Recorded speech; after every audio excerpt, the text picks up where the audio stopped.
ஏதுவாயிரே.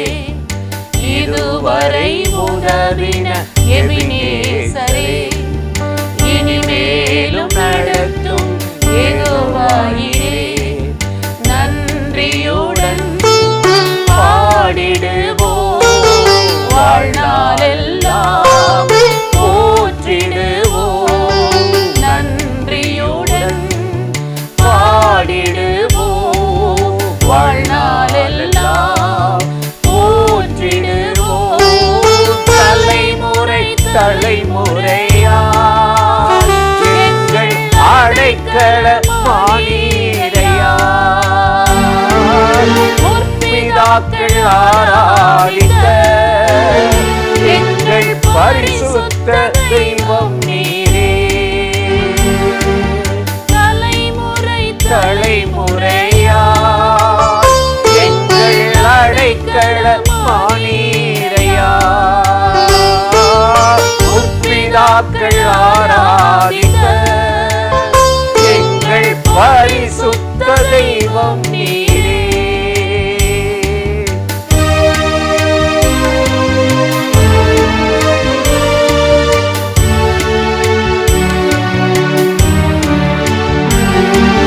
செங்கடல் இரண்டாய் பிளந்தவரே, கோட்டைகள் எல்லாம் உடைத்தவரே.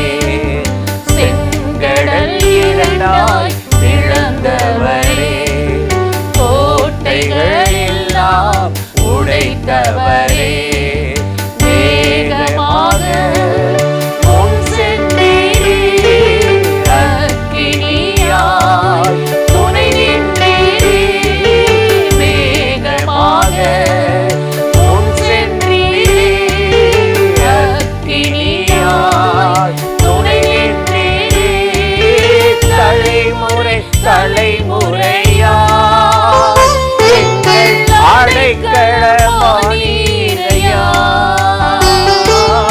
முற்பிதாக்கள் ஆராதித்த எங்கள் பரிசுத்த தெய்வம் நீரே.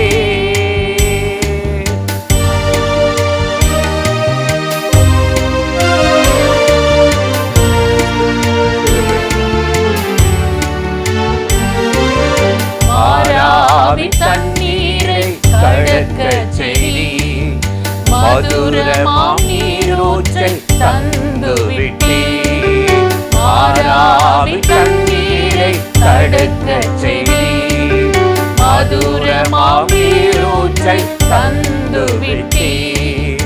தாகமெல்லாம் தீர்த்தீரையா, ஜீவ தண்ணீர் தந்தீரையா. தாகமெல்லாம் தீர்த்தீரையா, ஜீவ தண்ணீர் தந்தீரையா. தலைமுறை தலைமுறையாய் எங்கள் அடைக்கலமானீரையாய், முற்பிதாக்கள் ஆராதித்த எங்கள் பரிசுத்த தெய்வம் நீரே. தலைமுறை தலைமுறையாய் எங்கள் அடைக்கலமானீரையாய், முற்பிதாக்கள் ஆராதித்த எங்கள் பரிசுத்த தெய்வம் நீரே.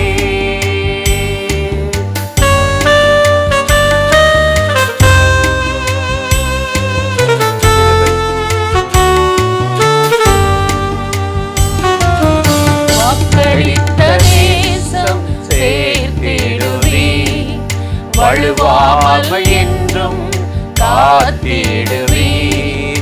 வாக்களித்த தேசம் சேர்த்திடுவீர், வழுவாமல் என்றும் காத்திடுவீர்.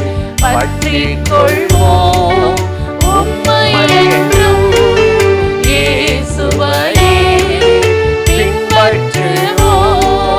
பற்றிக் கொள்வோம் உம்மை என்றும், இயேசுவையே பின்பற்றுவோம்.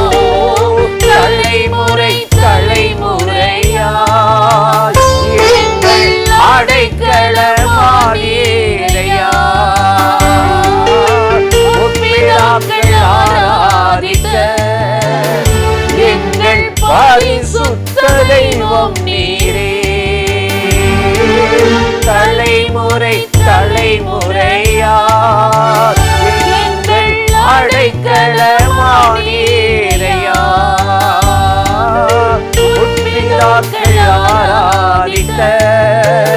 எங்கள் பரிசுத்த தெய்வம் நீரே.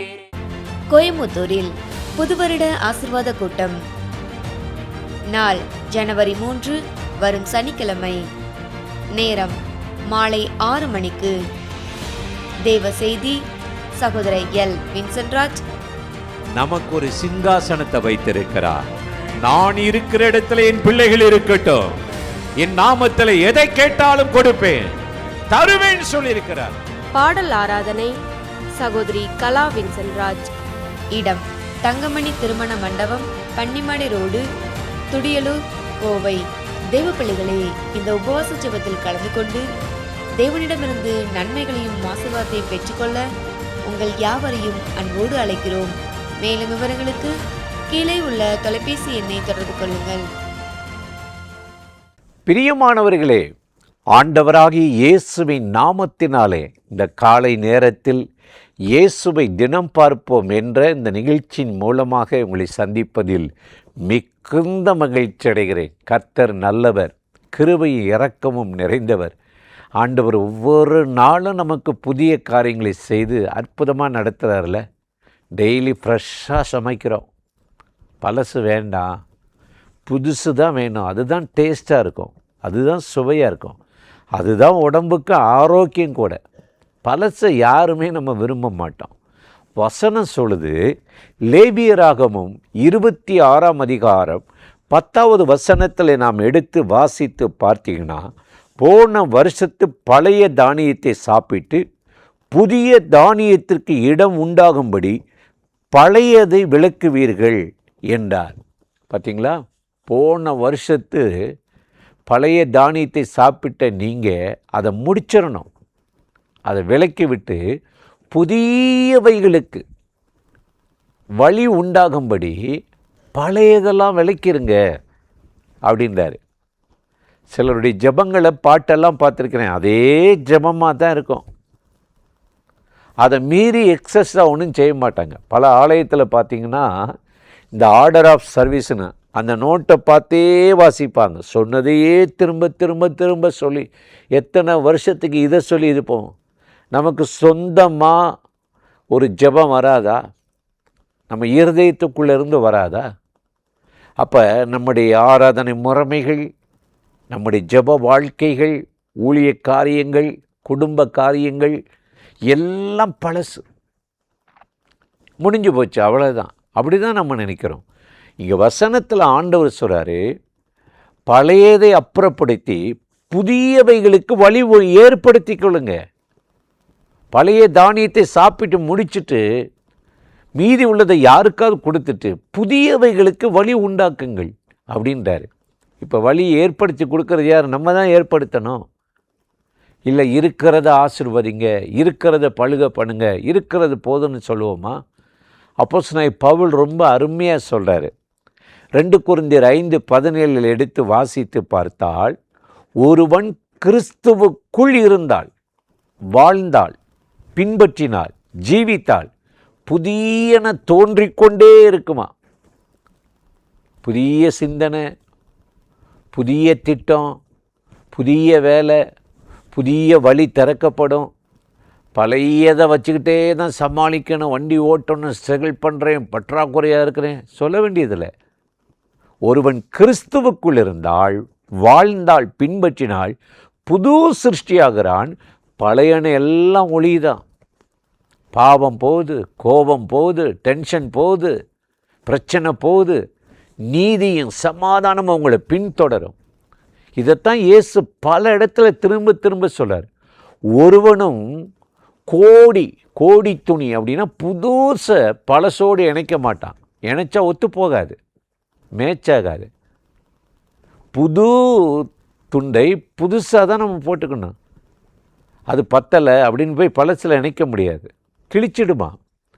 அதே லூக்கா 5:39 இயேசு சொல்றார், புது திராட்சை ரசத்தை புது துருத்தியில் தான் ஊற்றி வைக்கணுமா. நாம் பழைய இருதயம், பழைய ஜென்மஸ்பாவம், பழைய கோபம் இதுகளே இருந்துட்டு கூடாது. புதியவைகளுக்கு ஒவ்வொரு நாளும் ஆண்டவரே இன்னும் உம்மை போல என்னை மாற்றும். வேதத்தை இன்னும் நீ விரும்புகிறபடி தியானிக்க, நேசிக்க எனக்கு உதவி செய்யும். நீங்கள் விரும்புகிற மாதிரி நான் ஜெபிக்கணும். நானாக என் தேவைக்கு ஜெபிச்சுட்டு என்னை திருப்தி ஆகிட்டு போயிடக்கூடாது. நீங்கள் எதிர்பார்க்கிற ஒரு ஜெப ஜீவியம், ஊழிய வாழ்க்கை, ஒரு குடும்ப வாழ்க்கை எனக்குள்ள உண்டாகட்டும். நீங்கள் அர்ப்பணித்து பாருங்களேன். இன்றைக்கி ஆண்டவர் புதிய வழியை திறந்து உங்களை அற்புதமாக ஆசீர்வதிப்பார். உங்கள் வேலையிலும் சரி, ஜெப ஜீவியத்திலும் சரி, ஊழியத்திலும் உங்களை அற்புதமாக நடத்துவார். அந்த தேவாதி தேவன் இன்றைக்கு நம்மை நடத்தும்படி ஜெபம் பண்ணுவோமா?